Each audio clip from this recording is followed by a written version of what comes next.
Well, good morning, private practice success community.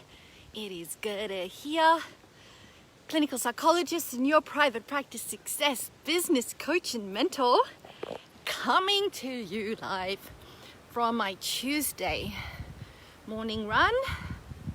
I'm on the home stretch on the way home, and I thought I'm gonna have a quick chat to you guys because I've got a pretty full-on day today. Lots of things happening. Meeting with Abby, my PA. Then I'm running a training in one of my programs. Then I'm doing behind the scenes in Next Level Mastermind. Then I'm meeting with Dwayne from Source Health. And I've got parent-teacher interviews via phone the rest of the afternoon. So I thought if I don't talk to you now, it's probably not going to happen today. And I had a really important thought as I was doing my morning run, as I have most mornings, that I thought I just have to share it with you guys, because I'm sure that this pops up for you a lot. Now, if you are joining me, please say hi and hello, because Facebook doesn't always tell me who's here with me. So I was on the way down the hills, almost came to the end, and I was thinking to myself, this random thought as it does, popped into my head, and I was thinking to myself, geez, Gerda, if this was a race, you would be going so much faster. And if this was a race, you would not be stopping when you stop. You would just keep going. You would just push through, right? And you would push harder. And I guess that comes from my running days as a teenager. I used to do cross-country running in high school. Wasn't particularly good at it, but I loved it. Absolutely loved it. And I was very competitive. No, didn't get ever. I never ever got in the first 3 places, right? But I constantly was beating my own personal best, doing better, going for a run every day after school, even after I had cross-country training in the afternoon. It's just, I guess it's inbuilt part of who I am.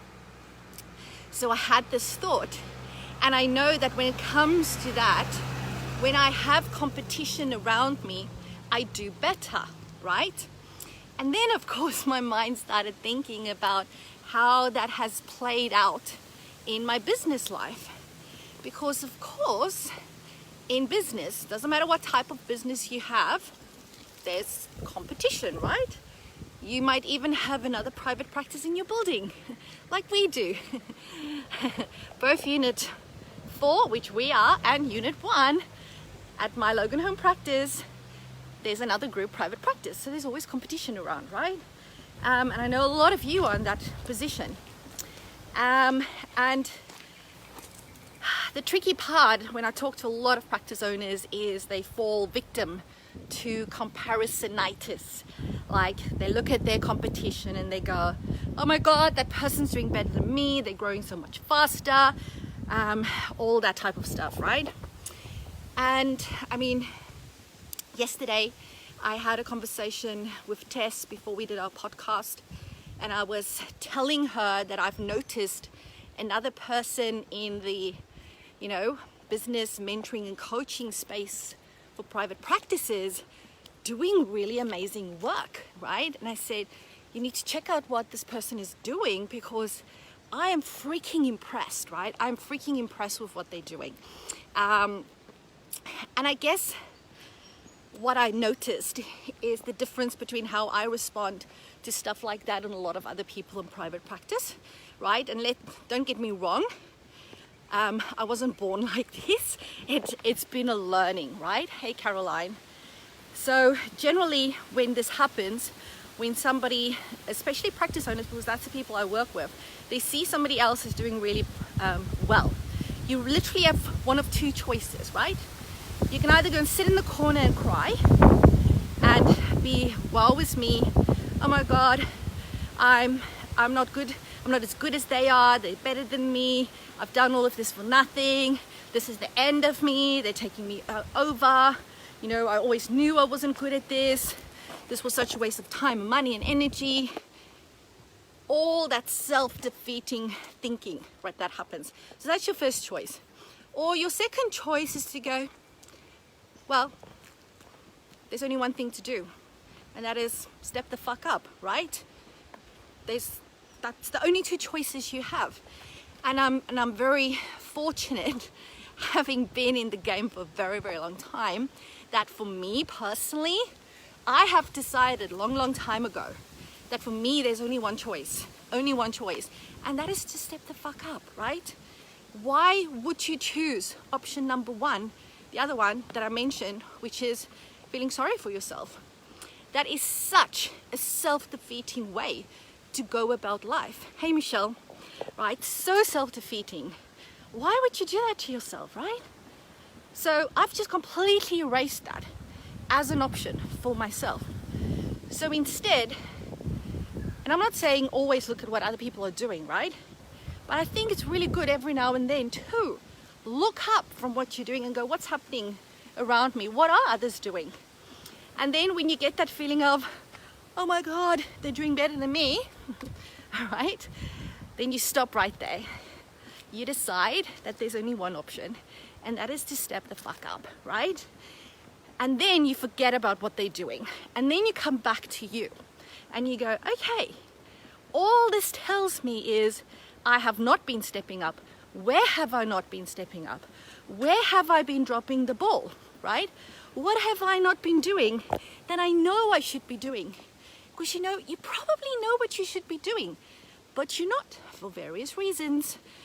Whether you've got that story of I don't have time to do all the things, or you're just busy with all these low-level stuff instead of outsourcing it or getting support people and actually focusing on the stuff that matters. There's lots of reasons, right? Oh, COVID-19 happened, and all the consequences. There's always reasons.